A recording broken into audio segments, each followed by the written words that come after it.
el privilegio de poder estar en este lugar compartiendo la palabra de Dios. Como dice el pastor, no estoy justificando ni nada, pero estoy tan nervioso por la primera vez.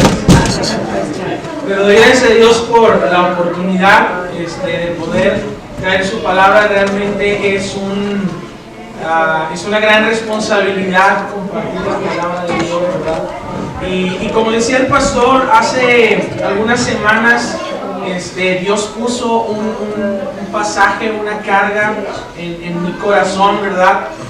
Yo estaba ahí aprovechando el tiempo en Facebook y vi una noticia sobre un gran líder espiritual, sobre un cristiano, podemos decirlo con todas las letras, de estos hombres importantes, ¿verdad? De estos hombres grandes, con un ministerio tremendo. Era un apologista porque ya falleció a finales del año pasado. Él un tremendo apologista. ¿Quién es un apologista? Aquel que defiende, ¿verdad? Él defendía la palabra de Dios, se reunía con gente experta, ¿verdad? Con científicos, con personas ateas a defender y demostrar con la palabra de Dios la existencia de nuestro Dios. Y tenía un ministerio muy grande. Y él, no quiero decir su nombre porque algo pasó en la vida de este hombre. Era tan grande su ministerio y tenía tantas personas que le servían, ¿verdad? O que apoyaban en su ministerio.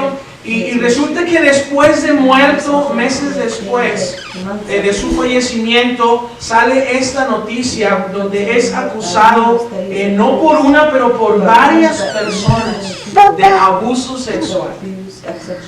De varias personas fue acusado que este hombre aprovechaba su posición, ¿verdad? Para abusar de las personas, las intimidaba de alguna manera, ¿verdad? Y podemos explicar tantas cosas que hacía mal este hombre, pero realmente no quiero dar más detalles porque no es de él de quien vamos a hablar el día de hoy. Pero lo que hizo en mi mente, lo que hizo en mi corazón al escuchar esta noticia, fue pasar por un momento, realmente fue una noticia que me entristeció, que mi corazón sentí como una opresión, ¿verdad? Pero esto no fue por el hombre que él era, sino por empezar a meditar en mi vida. Uno muchas veces podemos pensar que estamos muy bien espiritualmente, que estamos siguiendo y sirviendo a Dios, que estamos agradando a Dios, y podríamos sentarnos a juzgar y a criticar a este varón y decir qué mal hizo, cuánta hipocresía hay en su ministerio. Pero más bien, hermanos, yo quiero invitarnos a ver en tu corazón cómo está mi vida espiritual el día de hoy. ¿Cómo es que yo estoy el día de hoy? Quiero que vayan conmigo a 1 Corintios, el capítulo 10. 1 Corintios, el capítulo 10. Y quiero que leamos juntos desde el versículo 6. 1 Corintios, capítulo 10. Versículo 6, quiero invitarles a que se pongan de pie para leer la palabra de Dios. 1 Corinthians 6. Amén. Dice la palabra de Dios: mas estas cosas sucedieron como ejemplo para nosotros, para que no codiciemos cosas malas como ellos codiciaron, ni seáis idólatras como algunos de ellos, según está escrito: se sentó el pueblo a comer y a beber y se levantó a jugar. Ni forniquemos como algunos de ellos fornicaron y cayeron en un día 23,000. Ni tentemos al Señor como también algunos de ellos le tentaron y perecieron por las serpientes. Ni murmuréis como algunos de ellos murmuraron y perecieron por el destructor. Y estas cosas les acontecieron como ejemplo. Y están escritas para amonestarnos a nosotros, a quienes han alcanzado los fines de los siglos. Así que el que piensa estar firme, mire que no caiga. Así como estamos, voy a invitarlos a orar. Padre Santo, en esta mañana, Señor, yo me pongo en tus manos, quiero alabar tu nombre, Señor, quiero darte gracias por esta oportunidad de traer tu palabra, Dios. Yo te ruego, Señor, que el día de hoy tú prepares la mente y el corazón de mis hermanos, Señor, que estén atentos a tus oídos, Señor, pero sobre todo que tú seas el que hable a sus vidas el día de hoy. Quita de mí a toda imperfección humana, Señor, quita toda vanagloria, Padre, toda sabiduría mía, pero sé tú, Señor, a través de tu Espíritu, Señor, quien habla a tu iglesia. Yo te ruego que tú derrames de tu poder en mi vida el día de hoy, Señor, y que tu palabra sea predicada. Nos ponemos en tus manos en el nombre de Jesús. Amén. Pueden sentarse, hermanos. Quiero enfocarme en el versículo 12, que es donde vamos a tener los dos puntos que vamos a meditar el día de hoy. Dice el pasaje una vez más: así que el que piensa estar firme, mire que no caiga. El mensaje lleva por título Un cristiano vigilante. Y un cristiano vigilante, como primer punto, tiene que vigilar su vida. Vigila tu vida. En el contexto de este pasaje, del versículo 12 a partir del versículo 6, ¿verdad? Nosotros encontramos ejemplos que Dios nos ha dado para que nosotros pongamos atención a nuestra vida. Y lo dice dos veces, ¿verdad? El apóstol Pablo dice en el versículo 6, mas estas cosas sucedieron como ejemplo para nosotros, ¿sí? Y luego en el versículo 11 lo vuelve a decir: y estas cosas les acontecieron, o sea, al pueblo de Dios, como ejemplo, y están escritas ¿para qué? Para amonestarnos a nosotros. Dice que están escritas para amonestarnos. ¿Qué es una amonestación, hermanos? Es una advertencia. Hay una expresión, ¿verdad?, que luego decimos que es mejor aprender en cabeza ajena. ¿Sí? Y muchas veces no queremos aprender en cabeza ajena. Oye, si tú ves que robar trae consecuencias de cárcel y ves a tu amigo que estuvo robando y está en la cárcel, ¿qué aprendo yo de eso? Pues no robar, ¿verdad? Ya aprendí que yo me acuerdo que luego cuando los niños los disciplina uno, ¿verdad? Dices, si a mi hermano le pegaron por esto, entonces yo no lo voy a hacer, ¿verdad? Estoy aprendiendo en cabeza ajena. Y nuestro Dios en su misericordia nos está advirtiendo. Todo el Antiguo Testamento, lo que Dios permitió que sucediera con su pueblo, fue para amonestarnos a nosotros, hermanos. Y esta carta está dirigida a la iglesia. Muchas veces queremos agarrar todos los malos ejemplos y salir a la calle y predicar a la gente: hoy estás mal y vas a ir al infierno porque estás pecando en esto, porque estás pecando en lo otro, porque estás fallando aquí y porque estás fallando allá. Pero realmente, ¿para quién es esta advertencia? Para nosotros, para la iglesia del Señor. Dice el pasaje: así que el que piensa estar firme. Busqué en el diccionario qué es estar firme. Y según la definición dice que firme es algo que está estable o no se mueve por estar bien apoyado o sujeto. Y en la persona es que es constante y no se deja dominar ni abatir. Una persona firme es una persona constante, es una persona a que no se deja dominar, que no se deja abatir. Hermanos, como cristianos tenemos que vigilar nuestra vida. En la iglesia de Corinto había muchas cosas que estaban sucediendo. Yo creo que todos alguna vez hemos escuchado, y si no, aprovechamos para saberlo. Esta carta está el apóstol Pablo regañando a la iglesia. Está corrigiendo cosas que estaban haciendo mal. Y algo que, una característica de esta iglesia es que era gente que sabía la palabra, que conocía la palabra de Dios, que tenían cierta madurez espiritual, y llegó tanto esa madurez que empezaron ellos como a relajarse, como decir, hey, yo estoy bien. Era tanto el conocimiento de Dios que dieron lugar a cosas en su corazón que terminaron afectando su vida. Y buscaba yo un ejemplo, ¿verdad? Y encontré esta historia. Un hombre quería que en su yarda llegaran pajaritos, ¿verdad? Y que en las mañanas cantaran. Y él quería tener pájaros. Entonces estuvo buscando la manera de lograrlo, y no quería tenerlos cautivos, pero quería aves silvestres, ¿verdad? Que estuvieran ahí. Entonces un amigo le da un consejo y le dice, hey, necesitas sembrar árboles de fruta, y de cuando tira ahí semillas en tu yarda, ¿verdad? Y vas a ver cómo pronto van a llegar. Y al paso de los días y de las semanas, resulta que eso sucedió, ¿verdad? Él tuvo que preparar el entorno para que estas aves llegaran y él pudiera disfrutar de la naturaleza. Y él creó este entorno bonito para él. Pero luego reflexioné, espero que no sea su caso, pero de pronto cuando las cucarachas llegan a la casa, qué horribles son las cucarachas. Son de las cosas que creo que cuando esté en el cielo voy a decir, Dios, ¿para qué hiciste las cucarachas? Y saben que las cucarachas también tienen un entorno favorito. Las cucarachas les encantan lugares oscuros y húmedos. Y saben, hermano, la madera es un lugar especial para estos animales. Especial. En la vida espiritual ocurre lo mismo. Nosotros podemos crear un entorno para pájaros, para cucarachas. ¿Qué es el entorno que tú estás creando en tu vida espiritual?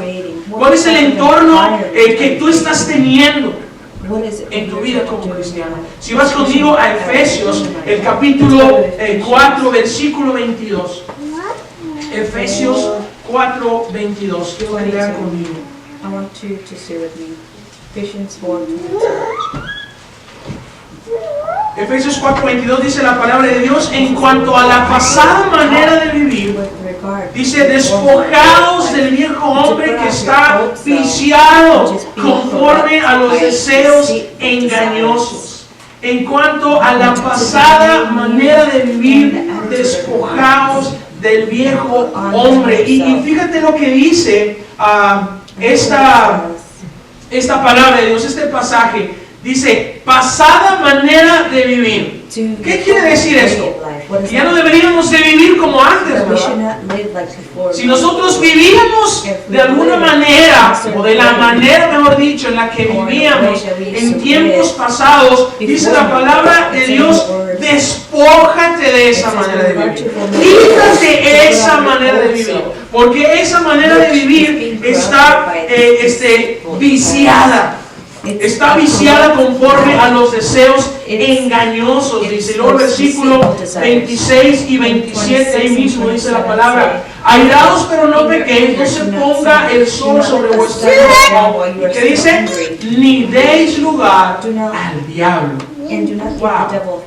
Muchas veces Satanás ni siquiera está pensando en qué hacer, en cómo entrar. A veces uno solo le dice, pásale, bienvenido. Ni deis lugar al diablo. Hermanos, no olvidemos que Satanás es nuestro enemigo. Y dice la palabra que está como león rugiente buscando a quien devorar. Él anda alrededor buscando a quien devorar. Y ¿sabes a qué animales son presa fácil para el león? Los débiles. Los enfermos son las presas fáciles. Los que se quedan al final, los que se quedan a lo último de la manada. Esta presa que los leones atrapan fácilmente. Y en nuestro caso es igual. Satanás no va a tener piedad de nosotros. Satanás nos quiere destruir. Satanás, si bien no puede robarnos el regalo de la vida eterna, él va a hacer todo lo posible por evitar que tú cumplas el plan y el propósito que Dios tiene para tu vida. the plan that God has for our lives. No des lugar al diablo. Dice Santiago 4:7, someteos pues a Dios y resistid al diablo, dice, y huirá de vosotros. Ese debe de ser nuestro trabajo. Esa es la manera de enfrentar a Satanás. Segunda de Pedro, el capítulo 3, versículo 14, por lo cual, oh amados, estando en espera de estas cosas, dice, procurad con diligencia ser hallados por Él sin mancha e irreprensibles en paz. Procura ser hallado sin mancha e irreprensible. Y hermanos, una persona irreprensible no es aquella que no comete pecado. Es aquella persona que en su vida, cuando tiene una duda o cuando lee la palabra de Dios, ¿verdad? A la luz de la palabra de Dios, él dice, hey, aquí estoy actuando mal. Esto no es lo que yo debo estar haciendo. Esto que estoy haciendo no le agrada a Dios. Tengo que dejarlo. Tengo que dejarlo a un lado. Y vayan conmigo a Efesios capítulo 6, el versículo 11, por favor. Ephesians 6:11. Un pasaje bien conocido. Efesios 6:11 dice, vestidos de toda la armadura de Dios, para que podáis estar firmes contra ¿qué? Contra las acechanzas del diablo. Vístanse de la armadura de Dios, para que podamos estar firmes. Y la armadura de Dios está aquí. No vas a ir a una tienda a comprar la armadura. Si tú quieres tener sabiduría, está en la palabra de Dios. Es el único lugar. Es lo que Dios nos ha dejado. No busques revelación en un libro. No busques nuevas revelaciones. No busques nuevos sueños, ¿verdad? Lo que Dios quiso decir a su iglesia está aquí. No está en otro lugar. Este es el entorno de un verdadero hijo de Dios. Filipenses capítulo 4, versículo 8.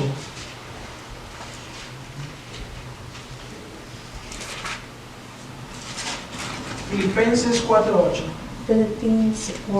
Tú puedes decir, ok, ya vi qué es lo que no debo de hacer, pero entonces, ¿qué sí debo hacer?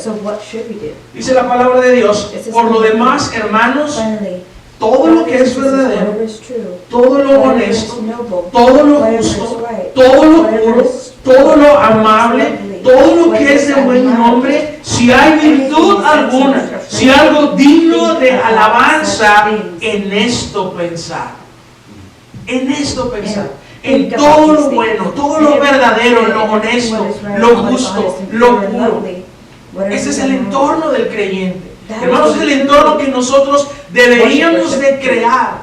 Y desafortunadamente como seres humanos, pero ahora como hijos de Dios, no estamos creando muy bien ese entorno. Y crear un entorno equivocado es tan fácil. Es como a veces uno ni cuenta se da cuando entonces estás caminando en pecado. Si nosotros queremos ser o debemos ser cristianos vigilantes, tenemos que vigilar nuestras vidas, hermanos. ¿Qué pasos estamos dando? ¿Qué camino estamos caminando? Y me encanta siempre el ejemplo del pastor, ¿verdad? Donde dice, oye, Cristo va conmigo en mi camino y Él va en el carro, ¿verdad? Conmigo. Pero ¿dónde está Cristo? Está ahí atrás. Está a un lado de ti como copiloto. O tiene el volante de tu vida. Tenemos que vigilar nuestras vidas, hermanos, pero también tenemos que vigilar nuestros pasos. El que piense estar firme, dice la palabra de Dios, mire que no caiga. Mire que no caiga. Hace un momento hablábamos de que de cuál era el crecimiento y el sentir espiritual de la iglesia de Corinto. Estos hombres creyentes, ¿verdad? Hombres y mujeres creían estar firmes. Y muchas veces nosotros podemos pensar que estamos firmes en el Señor. Y tú puedes decir, bueno, es que yo llevo a la iglesia todos los domingos. Y yo doy mi ofrenda a Dios. Y yo doy el diezmo a Dios. Y yo participo, yo toco en la música, ¿verdad? Yo en la casa hago oración. Yo leo mi Biblia. Yo estoy firme. Pero a veces, hermanos, esa firmeza puede llevarnos a la autosuficiencia. Y cuando nosotros nos sentimos autosuficientes, déjame amonestarlos aquí. Cuidado cuando nos sentimos autosuficientes. Cuidado cuando nos sentimos autosuficientes en el conocimiento de la palabra. Cuidado, porque esta autosuficiencia, hermanos, puede llevarnos al descuido. Puede llevarnos al descuido. Hace algunos años mi vida era diferente. Como dijo el pastor, yo soy hijo de un pastor. Crecí en la iglesia y todo el tiempo estuve ahí. Y luego fui autosuficiente en el Señor. Bueno, no en el Señor, ¿verdad? En mí. Fui autosuficiente.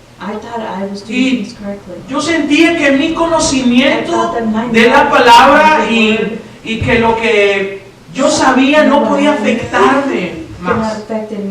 Y entonces abrí la puerta. Y mi matrimonio se destruyó.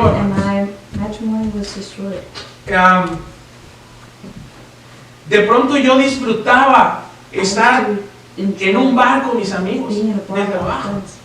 Cuando yo nunca, a mí ni permiso me daban a ir a una fiesta. Y de pronto yo reflexioné y dije, ¿cómo llegué aquí? ¿En qué momento? No fue algo que yo haya pensado, que haya decidido de pronto a decir, voy a dejar a Dios y voy a ir al mundo a disfrutar ahora. No, hermano. No me di cuenta. No sé cómo pasó. Simplemente eso estaba sucediendo.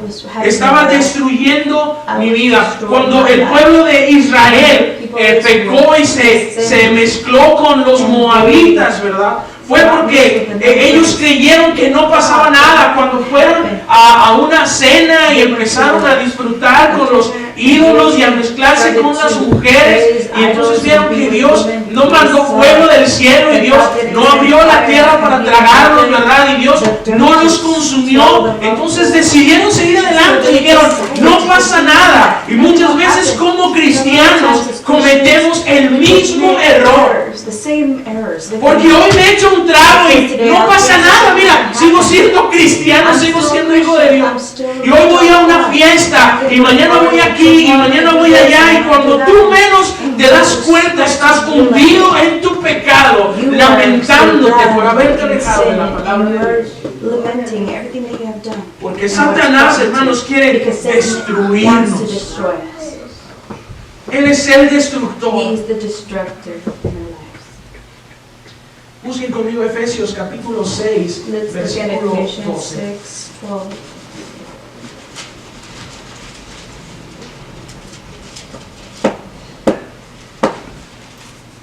Dice la palabra de Dios, porque no tenemos lucha contra sangre y carne, sino contra principados, contra potestades, contra los gobernadores de las tinieblas de este siglo, contra huestes espirituales de maldad en las regiones celestes. Hermanos, nuestra lucha no es contra hombres y mujeres. Y lo olvidamos. Olvidamos que nuestra lucha no es contra mi hermano, no es contra mi hermana, mi lucha no es contra mis padres, mi lucha no es contra mis hijos. Y damos lugar al diablo. Y cuando menos esperamos, estamos seducidos por el pecado, porque Satanás nunca va a venir delante de ti y te va a decir, mira, este pecado es súper malo, pero disfrútalo. No. Él solo va a venir a ponerte lo mejor, lo más bonito para tu carne. Y hermanos, después de la autosuficiencia y el descuido, viene la renuncia.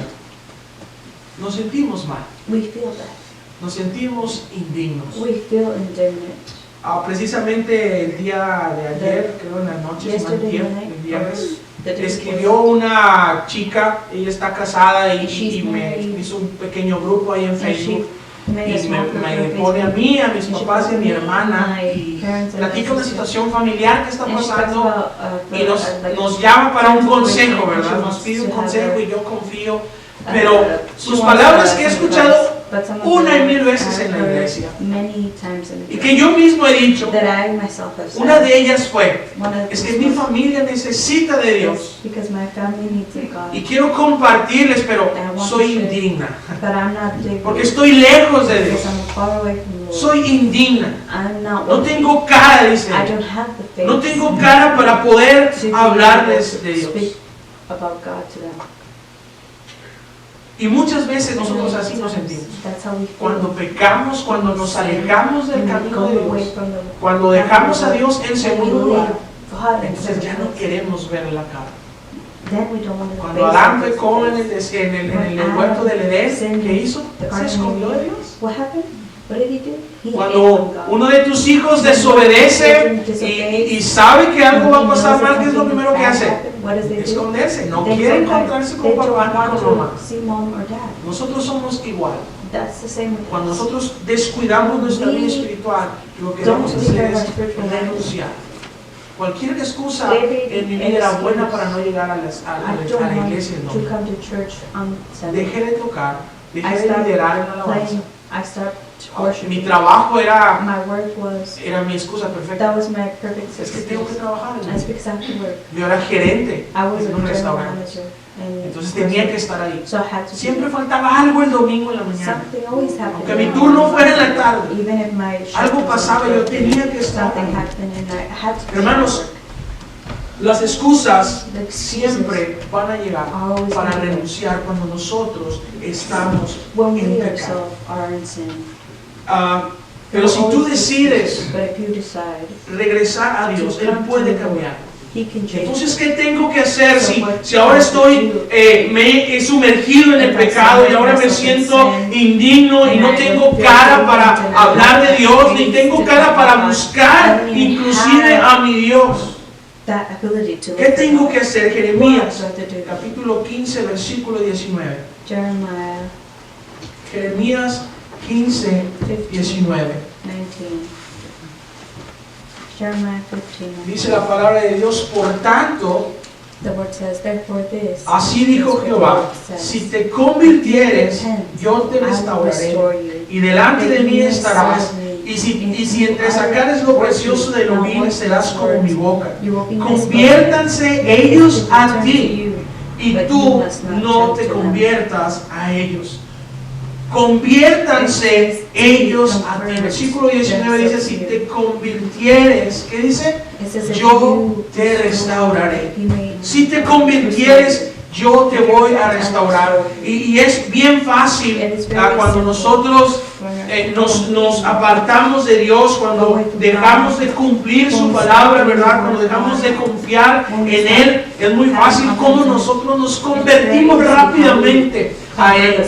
Somos uno más. Fácilmente nos involucramos y nos mezclamos entre ellos, que parecemos igual que ellos, pero ¿cuál es la instrucción de nuestro Dios? Conviértanse ellos a ti, no tú a ellos.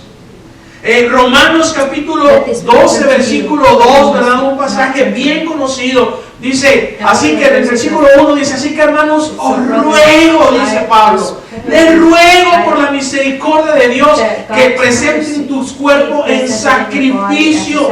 Mata tu cuerpo contra el pecado.